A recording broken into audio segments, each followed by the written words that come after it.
फेसबुकमा ट्रेन्डिङ यी एआई इमेजहरू कहाँबाट डाउनलोड गर्ने र कसरी सेभ गर्ने आफ्नो फोनमा सम्पूर्ण कुरा आजको यस भिडियोमा तपाईलाई सिकाउने छु। र यदि तपाईले मेरो च्यानललाई पहिलोपल्ट हेर्दै हुनुहुन्छ भने प्लिज सब्स्क्राइब गरेर बेल आइकनलाई दबाइदिनु होला, किनभने तपाईको एक लाइकले म भिडियो बनाउनलाई मोटिभेट हुन्छु र मेरो च्यानललाई साथीहरुसँग पनि तपाईले शेयर गर्न सक्नुहुनेछ। र साथीहरु धेरै ढिला नगरी let's start the video with short intro. चलिए शुरू करते हैं। साथीहरु हामी चाहिँ आफ्नो मोबाइलको स्क्रिनमा आइसकेको छौं। त्यहाँ तपाईले मेरो माउसको पोइन्टरलाई चाहिँ फलो गर्नु होला है। अब सबभन्दा पहिला आफ्नो प्ले स्टोरमा जानु होला तपाईहरुले। यहाँ जस्तो हेर्न सक्नुहुन्छ मेरो प्ले स्टोर यहाँ रहेको छ। यसलाई मैले ओपन गरे र त्यसपछि यहाँ तपाईले टाइप गर्नुस् भनेर यहाँ हेर्नुस्, यहाँ टाइप गर्नुस् माथिको बटनमा। जस्ट तपाईले यो टाइप गर्नु Bing powered by AI and GPT-4 भनेर हेर्नुस्। Bing chat with AI and GPT-4 भनेर डाउनलोड गर्नुस्। यो जस्ट एउटा च्याट GPT जस्तै रहेको छ तर एआई इमेजलाई पनि काम गर्छ है। इन्स्टल गर्नु होला यसलाई। यसलाई इन्स्टल गरिसकेपछि पछिको प्रोसेस म देखाउनु छु। जस्ट केही सेकेन्ड वेट गर्नुस्, यसलाई इन्स्टल हुन दिनुस्।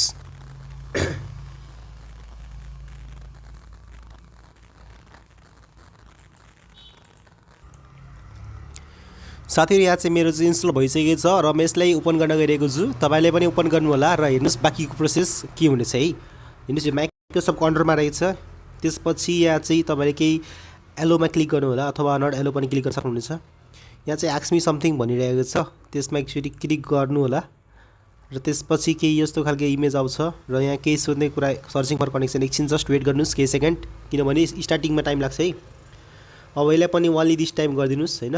अब यसलाई ब्याक गर्नुस् यसरी माथिको यहाँ हेर्नुस् तीरमा, त्यहाँ क्लिक गरेर ब्याक गरिदिनुस्।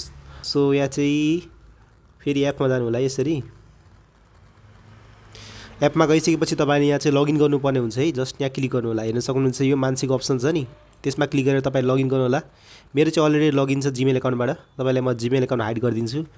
यहाँ हेर्नुस् ट्याप टु साइन इन लेखेछ नि, हो त्यसमा क्लिक गर्नुस्, तपाईको लगइन हुन्छ। अथवा तपाईको यहाँ हेर्नुस् तल कन्टिन्यू एज, यहाँ चाहिँ मेरो जीमेल आइडी दिइरहेछ। म तपाईलाई देखाउँदिनँ मेरो जीमेल आइडी प्राइभेसीको कारणले। जस्तैमा म ट्याप गरेँ मेरो लगइन विथ जीमेल आइडी मैले टाइप गरेँ।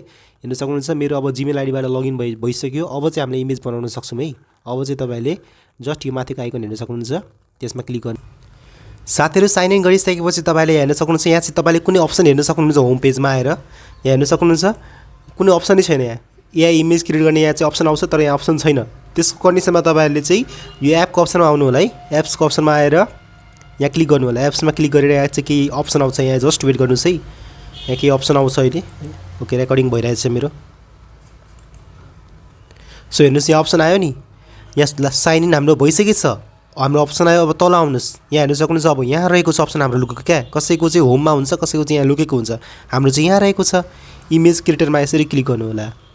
अब यसलाई लोडिङ हुन दिनुस् र यहाँ तपाईले इमेजको बारे टाइप गर्नुपर्ने छ। तपाईले कस्तो इमेज चाहियो, यहाँ जस्ट म टाइप गर्छु नेपाली बोय डान्सिङ भनेर है। सपोज म यहाँ नेपाली बोय ओके डान्सिङ भनेर म चाहिँ यहाँ टाइप गर्छु है। ओके हेर्नुस् यहाँ नेपाली बोय डान्सिङ मैले टाइप गरेँ। त्यसपछि तल हेर्न सक्नुहुन्छ क्रिएटमा क्लिक गर्नुपर्ने हुन्छ तपाईहरुलाई। यहाँ जस्ट क्रिएटिङ लिइरहेको छ, केही सेकेन्ड तपाईले वेट गर्नुपर्ने हुन्छ है।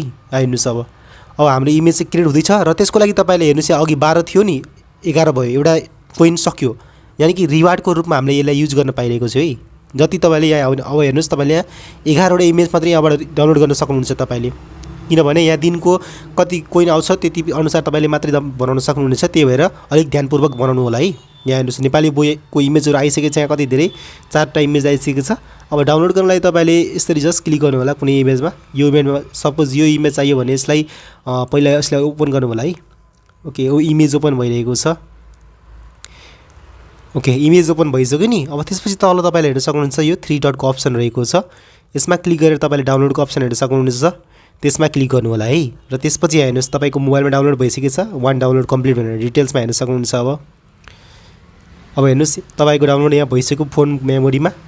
सो साथीहरु यसरी तपाईले डाउनलोड गर्न सक्नुहुनेछ। विभिन्न कुराहरु अझै तपाईले सर्च गरेर जे पनि लेख्दा हुन्छ यहाँ तपाईले यहीँबाट डाउनलोड गर्नु होला र साइन इन गर्न नबिर्सिनु होला। र साथीहरु भिडियो चाहिँ यही कम्प्लिट हुन्छ र भिडियो मन पर्यो तपाईले च्यानललाई सब्स्क्राइब गर्न नबिर्सिनु होला। Okay see you in the next video. Bye by.